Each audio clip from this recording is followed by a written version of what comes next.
ಎಲ್ಲರಿಗೂ ನಮಸ್ಕಾರ. ಇವತ್ತು ನಾನು ಹಾಗಲಕಾಯಿ ಮಸಾಲಾ ಕರಿ ಮಾಡುವ ವಿಧಾನವನ್ನು ತೋರಿಸಿ ಕೊಡುತ್ತೇನೆ. ತುಂಬ ರುಚಿಕರವಾಗಿರುತ್ತದೆ, ಆರೋಗ್ಯಕ್ಕೂ ಕೂಡ ತುಂಬ ಒಳ್ಳೆಯದು. ಹಾಗಾದರೆ ಇವಾಗ ಮಾಡುವ ವಿಧಾನವನ್ನು ನೋಡೋಣ. ಒಂದು ತವಾವನ್ನು ತೆಗೆದುಕೊಂಡು ಅದಕ್ಕೆ ಎಳ್ಳು, ಸ್ವಲ್ಪ ಮೆಂತ್ಯಕಾಳು, ಸ್ವಲ್ಪ ಜೀರಿಗೆ, ಇವೆಲ್ಲವನ್ನು ಸ್ವಲ್ಪ ಚೆನ್ನಾಗಿ ಫ್ರೈ ಮಾಡಿಕೊಳ್ಳಿ.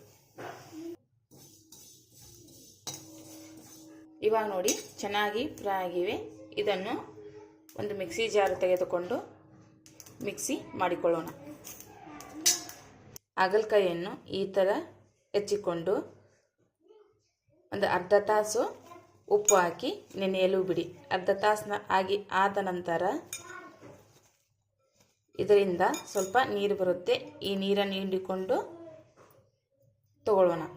ನಂತರ ಬೇರೆ ಒಂದು ಪಾತ್ರೆಗೆ ಎಣ್ಣೆಯನ್ನು ಹಾಕಿಕೊಳ್ಳೋಣ.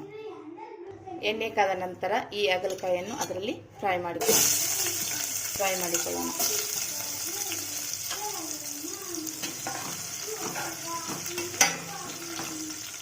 ಚೆನ್ನಾಗಿ ಗೋಲ್ಡನ್ ಫ್ರೈ ಆಗುವವರೆಗೂ ಹಾಗಲಕಾಯಿಯನ್ನು ಫ್ರೈ ಮಾಡಿಕೊಳ್ಳೋಣ. ಇವಾಗ ನೋಡಿ ಚೆನ್ನಾಗಿ ಗೋಲ್ಡನ್ ಫ್ರೈ ಆಗಿದೆ. ಇಷ್ಟ ಆದರೆ ಸಾಕು. ಇದನ್ನು ಬೇರೆ ಪ್ಲೇಟಿಗೆ ತೆಗೆದುಕೊಳ್ಳೋಣ.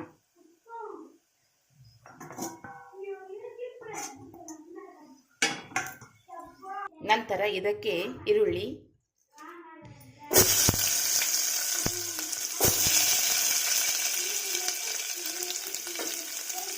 ಕರಿಬೇವಿನ ಸೊಪ್ಪು ಚೆನ್ನಾಗಿ ಫ್ರೈ ಮಾಡಿಕೊಳ್ಳಿ. ನಂತರ ಸ್ವಲ್ಪ ಜೀರಿಗೆ, ಸ್ವಲ್ಪ ಸಾಸಿವೆ ಹಾಕಿಕೊಂಡು ಈರುಳ್ಳಿಯನ್ನು ಗೋಲ್ಡನ್ ಫ್ರೈ ಆಗುವವರೆಗೂ ಫ್ರೈ ಮಾಡಿಕೊಳ್ಳಿ. ಇವಾಗ ನೋಡಿ ಈರುಳ್ಳಿ ಗೋಲ್ಡನ್ ಫ್ರೈ ಆಗಿದೆ. ಇವಾಗ ಇದಕ್ಕೆ ಟೊಮಾಟೊ ಹಾಕಿಕೊಂಡ ನಂತರ ಶುಂಠಿ ಬೆಳ್ಳುಳ್ಳಿ ಪೇಸ್ಟು, ಗರಂ ಮಸಾಲ, ಅರಿಶಿನ ಪುಡಿ ಹಾಕಿಕೊಂಡು ಚೆನ್ನಾಗಿ ಮಿಕ್ಸ್ ಮಾಡಿಕೊಳ್ಳಿ. ಇವಾಗ ಇದಕ್ಕೆ ಫ್ರೈ ಮಾಡಿಕೊಂಡಿರುವ ಹಾಗಲಕಾಯಿಯನ್ನು ಹಾಕಿಕೊಳ್ಳೋಣ. ಹಾಕಿಕೊಂಡು ಚೆನ್ನಾಗಿ ಮಿಕ್ಸ್ ಮಾಡಿಕೊಂಡ ನಂತರ ರೆಡ್ ಚಿಲ್ಲಿ ಪೌಡರ್,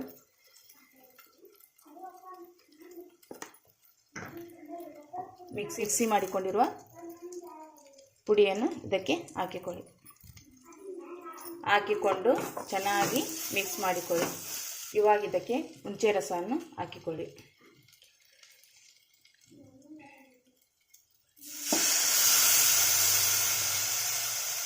ಹುಣಸೆ ರಸ ಹಾಕಿಕೊಂಡ ನಂತರ ಚೆನ್ನಾಗಿ ಮಿಕ್ಸ್ ಮಾಡಿಕೊಂಡು ರುಚಿಗೆ ತಕ್ಕಷ್ಟು ಉಪ್ಪನ್ನು ಹಾಕಿಕೊಳ್ಳಿ. ಇವಾಗ ಇದನ್ನು 4 ರಿಂದ 5 ನಿಮಿಷ ಚೆನ್ನಾಗಿ ಕುದಿಸಿಕೊಳ್ಳಿ. ಇವಾಗ ನೋಡಿ ಹಾಗಲಕಾಯಿ ಮಸಾಲ ಕರಿ ರೆಡಿಯಾಗಿದೆ. ಮೇಲೆ ಸ್ವಲ್ಪ ಕೊತ್ತಂಬರಿ ಸೊಪ್ಪನ್ನು ಹಾಕಿಕೊಳ್ಳಿ.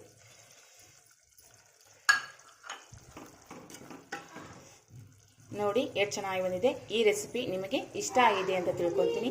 ಇಷ್ಟ ಆಗಿದ್ದರೆ ಲೈಕ್ ಮಾಡಿ, ಶೇರ್ ಮಾಡಿ, ಕಾಮೆಂಟ್ ಮಾಡಿ, ಸಬ್ಸ್ಕ್ರೈಬ್ ಆಗಿ. Thank you for watching.